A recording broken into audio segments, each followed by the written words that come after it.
What's up, everybody? I'm Harry Collins, and today I'm going to be talking to you about my experiences over the last 2 years shooting with the Canon R5.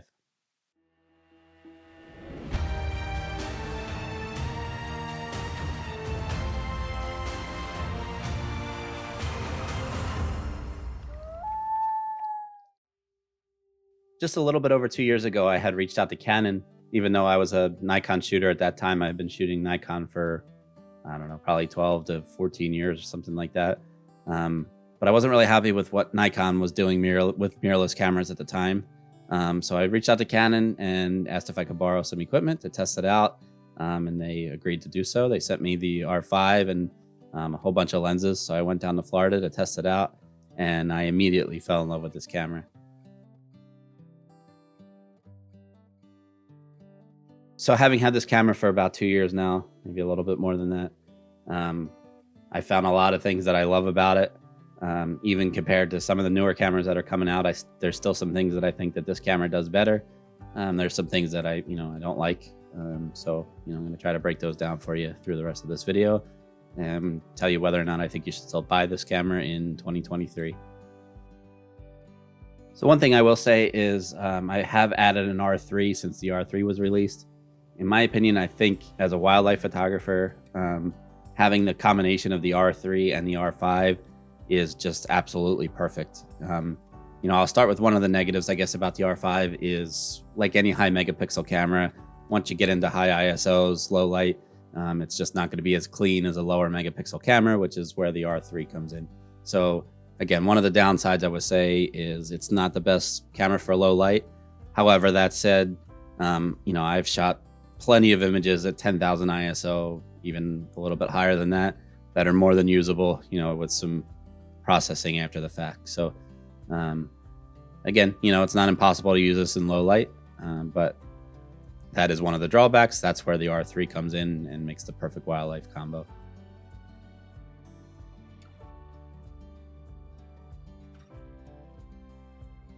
On the flip side of that, one of the strengths of the R5 is the ability to crop and still maintain a tremendous amount of detail in the images. It's super sharp. These images look great even when you crop over 100%. It's really going to retain all that detail. One of the things that I think Canon does better than both Sony and Nikon currently at the time of this video is the amount of customization that you can do with the buttons. I have multiple autofocus setups set up to different buttons on the back of my camera, so I can use one button where I'm just shooting a single point. All I have to do is move my finger over to one button to the right of that button, and now I have eye detect on, and then I can have a third setup. There's just so much you can do. I really love the customization. That to me would be one of the hardest things if I were to ever switch back to Nikon or go to Sony for whatever reason. To lose all those different functions, that to me is a deal breaker. I love that. I love that Canon does that. When I went on my first trip to Africa, I was a little bit concerned because at the time I didn't have a ton of experience with the R5 and my 100 to 500 millimeter lens. I don't know why. I just had the stigma in my head that it wasn't going to be, as good as my 600 f4 or, just on the same level as far as image quality goes. And I was beyond pleasantly surprised when not only was I able to just record so many videos handheld from a moving vehicle, even at times, to the point where I even won a major photography contest. I was the Masai Mara Photographer of the Year, which got me some pretty major prizes. And I also was able to record this video of a lion taking down a hippo, which went pretty viral and built up my YouTube channel. So just amazing stuff that this camera was able to produce and was actually career changing for me.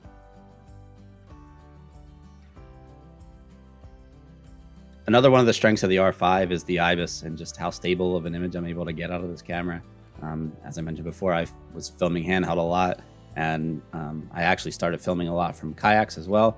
I did a lot of work with loons up in the north, and I was actually able to work with a motion picture company that produced a documentary for the Smithsonian Channel, and a lot of my loon footage shot straight from the R5 and the 100 to 500 millimeter lens was able to be used in that documentary, which aired on the Smithsonian Channel earlier this year.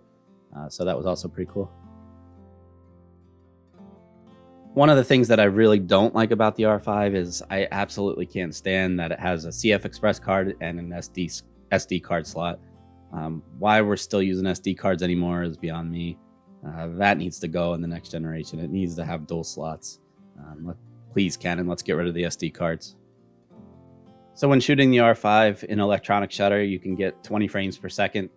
There's faster cameras out there, sure. Again, keep in mind this camera was released over 2 years ago, so that by today's standards may be a little slow. 20 frames per second is fine for me personally. Would I like 30, 35? Sure, why not? But again, maybe to some people that's not enough. To me, it's plenty. One of the biggest knocks on this camera when it first came out was all the overheating issues. I've had this camera since pretty early on. I've shot with it for over 2 years now. I shoot a ton of video. This camera's overheated on me twice. Once in Florida when it was about 98 degrees, and once in Africa when it was also very, very hot and I was shooting all day. Outside of that, those are literally the only 2 times that this camera has ever overheated on me. There's been firmware updates since that I think have addressed that anyway. It seems to me, my personal opinion, it seems to be more of an ambient temperature thing than it is an internal temperature thing. I don't think it was a coincidence that both times it overheated on me, it was extremely hot out. So, if you're shooting 30-minute videos at a time, maybe it'll overheat on you more than it did for me. I shoot, a minute clip at a time at the most, but I'm doing that for hours and that has never really been an issue for me. So the big question is, should you buy this camera in 2023? So I think I need to break that down into more of two questions, with the first being, is this camera still relevant in 2023? And to that, the answer absolutely is yes. When I look at the A1 and the Z9 that are both newer than the R5, is there anything that I think that the R5 is blatantly missing that those cameras do that the R5 doesn't? No, I can't think of anything that makes me say, oh man, I really wish that it did this or did that. Should you buy one? That's always difficult because nobody knows what Canon's doing. There's rumors that the R5 II is coming. There's been rumors for years that the R1's coming. If you were to buy one today, would you regret it? No. In my opinion, no, I don't think that you would. These cameras are absolutely relevant, as I said. For me, being a professional wildlife photographer, I love the flexibility of the two, if you want to call them the two flagship cameras that Canon makes, the R3 and the R5. I'm going to exclude the DSLR line, with the 1DX and all that. But having the ability to have a low megapixel camera that performs great in low light and a high megapixel camera that's just an all-around great landscape, wildlife, whatever camera, it's just an amazing combo. Again, at the time of this video, Nikon and Sony aren't really focusing on the lower megapixel cameras, which I think is kind of a mistake because there is a large market of people out there that don't necessarily need 45, 50, 60 megapixels. Me personally, I think 24 to 30 is a tremendous sweet spot because you get the best of both worlds.